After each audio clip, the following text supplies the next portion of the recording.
والحكايات هذه كل في اطار الاحزاب السياسيه والاصطفات السياسيه. الشعب الكريم فد والله فد من النموس، فد من الكذب. والله كي يتفرج في بلاتو نتاع واحد ناس اعصابها تكرهبت ياسر. نسال العباد يقول لي ما عادش نسمع سياسه، فدوا يحب يسمع حاجه اخرى.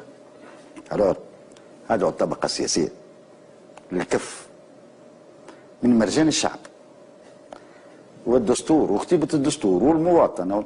الدستور نتاع عام 59 يحسدون عليه الدول المتقدمه اليوم، تبرقيشات ظراف.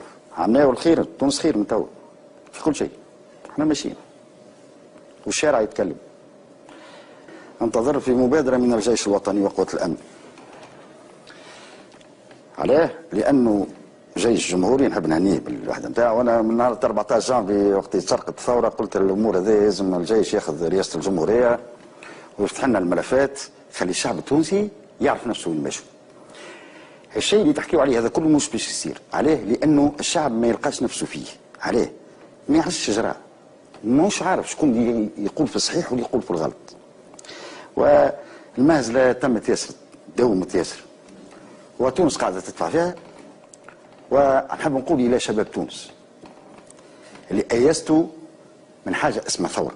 الثوره تجيب العقل، اذا كانت سرقه راهو تجيب بالمثابره وبالعقلانيه مش بالتكسير وبالمظاهرات. احنا اليوم امام خيارات في تونس. يحبوا قواه رجعيه تدعي وانها ثوريه تحب ترجعني نهار 6 نوفمبر 87 قبل ما يتاح بورقيبه بديل. حلنا الوحيد واننا نطالب بحقوقنا. شنو هي حقوقنا؟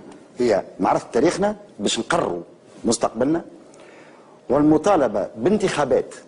الانتخابات اللي نحبوا ما يلزمناش نطالبوا بها لا نزيهه لا شريفه خاطر الانتخابات لما تزيدها تعريف عرفها مزيفه.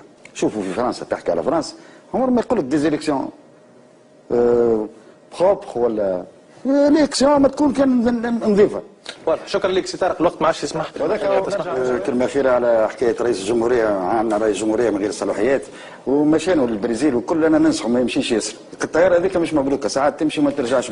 شكرا لك سي طارق، المكيناج السياسي ورئيس حركه الجمهوريه الثانيه.